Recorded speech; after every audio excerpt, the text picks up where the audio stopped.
Nosotros somos el equipo número 1, el cual está conformado por Daniela Félix, Monse Soto y Hansel Juan, ¿ok? Somos del grupo L Tour 501 y les vamos a compartir información sobre el tema llamado la escuela clásica, la ley de los mercados de SAI y sus consecuencias del mismo, ¿ok? Bueno, comenzamos sobre la escuela clásica y SAI, ¿vale?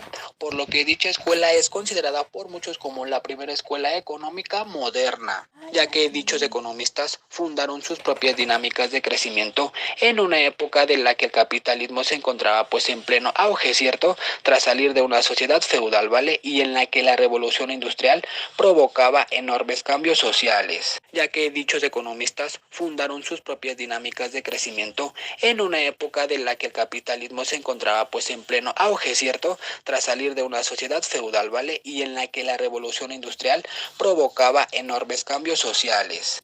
Estos cambios también dieron lugar a la cuestión de si se podría organizar una sociedad alrededor de un sistema en la que cada individuo buscara simplemente su propia ganancia, que viene siendo la economía, ¿verdad? Al igual, algunos objetivos del mismo era generar e incrementar la riqueza de las naciones o la riqueza general, ¿vale? Pues que viene siendo pues el crecimiento económico, ¿vale? Por ende, el aumento de riqueza era debido a la generación en tiempos de los fisiócratas, ya que esta generación no solo depende de los factores de producción, sino de una multitud de elementos y fenómenos tales como las formas de organización, intercambio de las mismas, ¿vale? También les recuerdo que es importante destacar en el análisis económico cómo a partir de los clásicos el gobierno se aproxima a las actividades productivas permitiendo o bien restringiendo la libertad de comercio, ¿verdad? Ahora, la idea principal de esta doctrina, conformada por los personajes principales antes dichos, era de que la economía tiende al equilibrio por sí sola y sin necesidad de regulación alguna por parte del Estado, ¿vale? Es decir, la libre competencia establece la producción, la satisfacción de las necesidades y la distribución de la renta, ¿cierto? Al igual, algunos objetivos del mismo era generar e incrementar la riqueza de las naciones o la riqueza general, ¿vale? Pues que viene siendo pues el crecimiento económico, ¿vale? Por ende, el aumento de riqueza era debido a la generación en tiempos de los fisiócratas, ya que esta generación no solo depende de los factores de producción, sino de una multitud de elementos y fenómenos tales como las formas de organización, intercambio de las mismas, ¿vale? También les recuerdo que es importante destacar en el análisis económico cómo a partir de los clásicos el gobierno se aproxima a las actividades productivas permitiendo o bien restringiendo la libertad de comercio, ¿verdad? Finalmente, como conclusión de la escuela clásica, la educación clásica enseña a los estudiantes cómo pensar críticamente y asimismo poder analizar diversos argumentos, ¿vale? Ya que esto se debe a que están expuestos a una amplia gama de ideas y perspectivas y al igual aprenden a hacer juicios razonados. A continuación, mi compañera Daniela Félix les va a hablar sobre la ley de los mercados de SEI. ¿Qué es y para qué sirve la ley de SEI? La teoría de SEI, o también conocida como la ley económica de los mercados, es un principio económico que defiende las recesiones o crisis que no se producen como consecuencia de fallos en la demanda o falta de dinero, sino que es al revés, por anomalías en la oferta.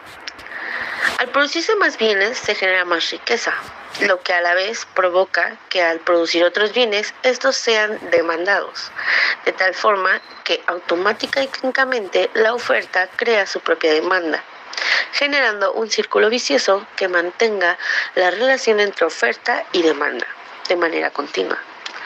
Esta ley nos ayuda a darnos cuenta de que la sobreproducción o exceso de oferta y desaprovechamiento de los recursos productivos viene dada por el hecho de producir bienes, ya que es en sí misma una fuente de generación de ganancias, aunque sea bajando los precios. Con ese dinero se podrían comprar otros bienes, creando indefinidamente un sostenimiento de la oferta a través del movimiento de la demanda, siendo esta la base de la ley SAI. Esta ley fue propuesta por Jean-Baptiste Say, un economista y empresario francés que realizó el seguimiento a lo que ya había propuesto Adam Smith, pero aportándole lo que la logró destacar. Say encontraba que al reflexionar sobre esta ley comenzó su creación a partir del año 1767 a 1832, la cual se construyó como un principio fundamental para la economía clásica, adoptándola como la contribución más significativa en el pensamiento económico. Su propio esencial es que antes de que se origine una demanda de productos, es de suma importancia haber producido con anterioridad otros bienes para realizar un intercambio por aquellos bienes que nos hagan falta, lo cual promovía la acción de un movimiento de causa y efecto, al igual como el de la oferta y demanda. Por lo cual, puede apreciarse en el mercado que sufre de ciertas inferencias cuando se dan periodos de sobreconsumo y sobreproducción. Como una respuesta natural a este suceso, con esto hizo que todas las empresas comenzaran a seguir dicha ley para lograr administrar mejor las ventas y a la vez lograr obtener buenos ingresos. La importancia que tiene el conocer y entender la teoría de Say es que ésta se convirtió en un pilar de la economía clásica e incluso llegó a adquirir cada vez más importancia en la economía neoclásica. Y su necesidad de entenderla es que permite otorgar el valor al papel del empresario y a su vez establece una diferencia con el rol del propietario del capital. De igual forma, nos hace hincapié en la relevancia de los derechos de propiedad para impulsar el crecimiento económico. Un claro ejemplo a través del cual se puede demostrar la ley de Say es cuando llega a ocurrir un exceso en cuanto a ofertas inmobiliarias, lo cual dará como consecuencia un crecimiento en la oferta de otros bienes o servicios en el circuito de otros mercados. Esto lo que nos dice es que la crisis económica no se origina por un exceso desmedido de oferta o sobreproducción, sino por un desfase entre los mercados, por lo que si aplicamos de manera correcta esta ley, nos permitirá poder obtener buenas ventas e ingresos. Esta observación puede extenderse a todos los casos donde existe una oferta de bienes o servicios en el mercado. La mayor demanda estará universalmente en los lugares donde se produzcan más valores, porque en ningún otro lugar se producen los únicos medios de compra, es decir, los valores. La moneda cumple solo una función temporaria en este doble intercambio. Cuando por fin se cierra la transacción, siempre se habrá intercambiado un bien por otro. Bueno, la base de la ley de Say es la teoría de Say que se define a que las reacciones o crisis no se pueden como consecuencias de fallos o en la demanda o falta de dinero, sino al revés, por anomalías en la oferta, como en el autor sostenía al producirse más bienes y que se generaban más riquezas de lo que se debía provocar, en la cual de producir con otros bienes, estos seguían demandas y tal vez la forma automática de clínicamente la oferta crea su propia demanda, generando un círculo vicioso que mantenga la relación entre oferta y demanda de una manera continua. También es posible sobreproducir los excesos de oferta y desaprovechamiento de los recursos reproductivos, viene dada por un gran hecho de producir bienes, ya que es asimismo una fuente de generación de ganancias. Aunque sea bajando los precios, con ese dinero se podría también comprar otros bienes. También se han creado definitivamente un sostenimiento de la oferta a través de movimientos de la demanda, también siendo esta la base de la ley de Say. En este caso se une también una gran producción de riqueza, tal forma que todo lo que se produzca está predestinado a ser consumido. Así pues, siempre también se ha producido y se ha creado riqueza, no obstante se han dejado una gran demanda, ya que nunca ya que nunca la oferta se ha quedado anclada y parada, por lo que es una explicación de problemas del equilibrio económico. Contacto con que oferta y demanda se van retroalimentando sobre un bien concreto y otros adyacentes. ¿Qué es la oferta y la demanda? ¿Qué tiene que ver? Bueno, la oferta es una gran definición que tiene un aumento de precio y la cantidad de ofertada aumenta del mismo modo. Ocurre en el caso contrario, donde la relación directamente proporcional se mantiene y ante una reducción de precio ocurrirá, ocurrirá y soltamente una disminución de la cantidad ofrecida.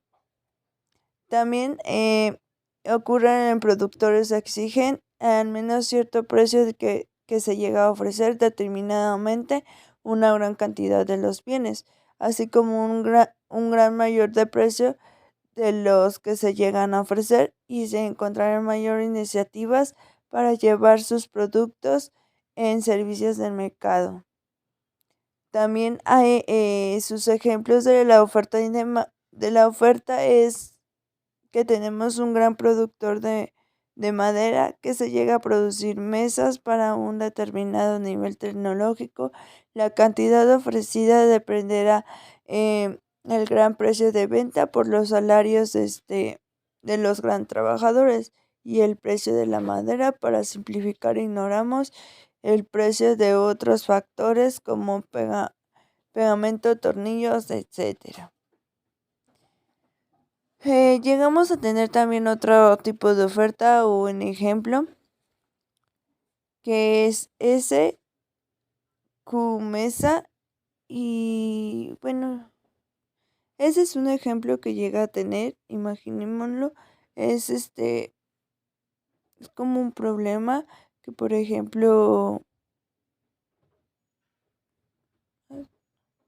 también el gran estudio se permite de modo sencillo las cantidades de los productos que un mercado son accesibles para los consumidores a varios niveles de precios. Existen además otras variables condicionantes y la demanda, ya que estos ejemplos de la renta y las preferencias o conductas de individuos, las modas y la existencia de bienes sustitutivos y complementarios. Por lo general, esta es la relación entre precio-cantidad inversamente profesional habitual, y la representa la cantidad de la demanda como una variable, ya que se depende de un gran precio y tiene el hecho de que se depende además de la renta de los individuos, los precios y otros bienes y otros factores diversos.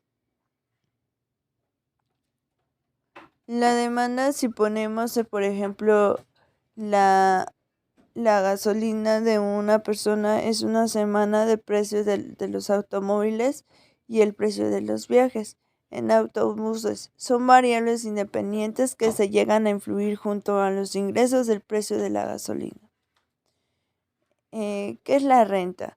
Bueno, la renta lo que se lleva en sí es el flujo circular de la renta, ya que tiene una gran responsabilidad de la aparición del flujo circular de la renta, que fue de Francois Quesnay.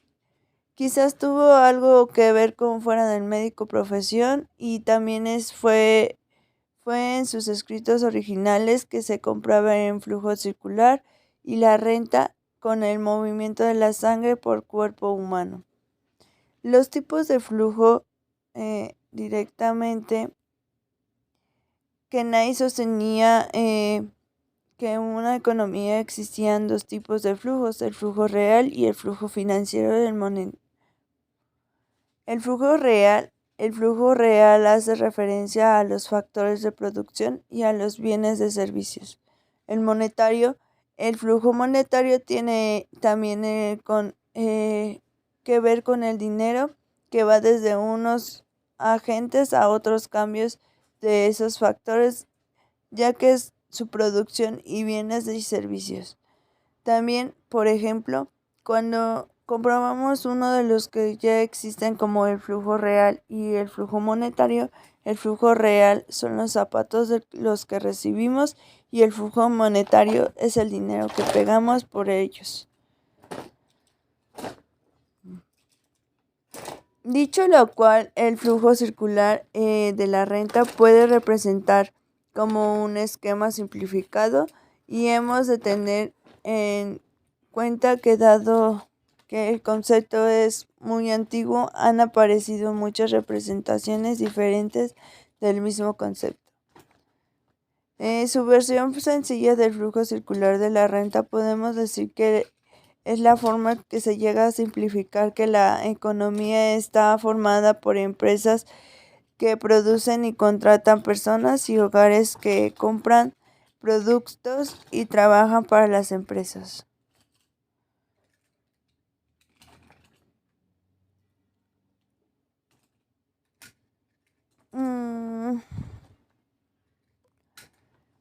Bueno, aquí la definición de la escasez.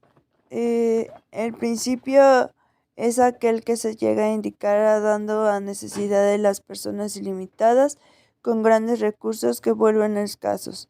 De esta forma no es posible satisfacer todas las necesidades y siempre tendremos que elegir entre varias alternativas en que queremos gastar nuestros recursos. También al principio la escasez se llega a señalar en los recursos son insuficientes para producir todos los bienes y servicios para satisfacer las necesidades de las personas.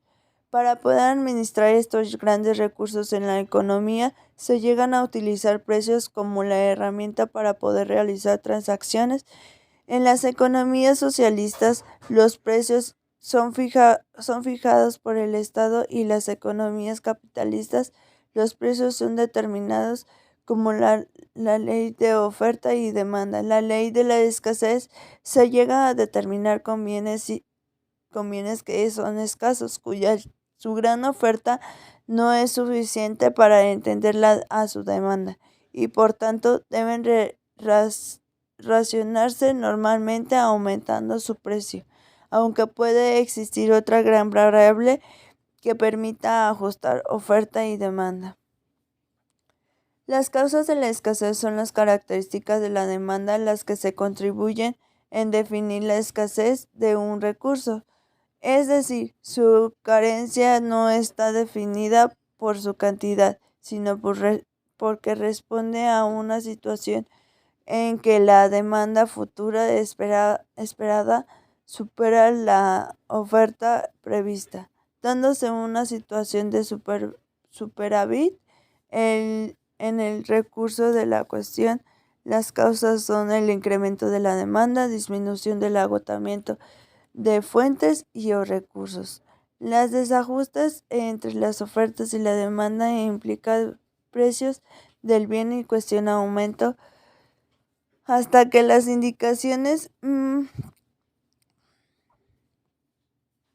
de la oferta y la demanda ya son mencionadas y logran un gran nivel de equilibrio, por lo tanto son fluctuaciones y precios que serían indicadores de escasez relativas. La demanda a corto plazo es cercano a cero. De hecho, una situación de escasez se origina cuando una baja elasticidad de demanda se asocia a una elasticidad de precios de la oferta y demanda cercana a la cero. La superación de esta situación dependerá de las posibilidades de sustituir el producto o encontrar fuentes alternativas capaces de responder rápidamente al incremento de la demanda. Ejemplo, la ley de la escasez, un ejemplo podría ser el cobro de su escasez. Está definida por las leyes de la explotación relacionadas con la tecnología vigente y por las posibilidades de sustituirlos. con otros productos, aluminio, plásticos, madera, fibra, etc. Esto sería todo de nuestra parte. Muchas gracias por su atención.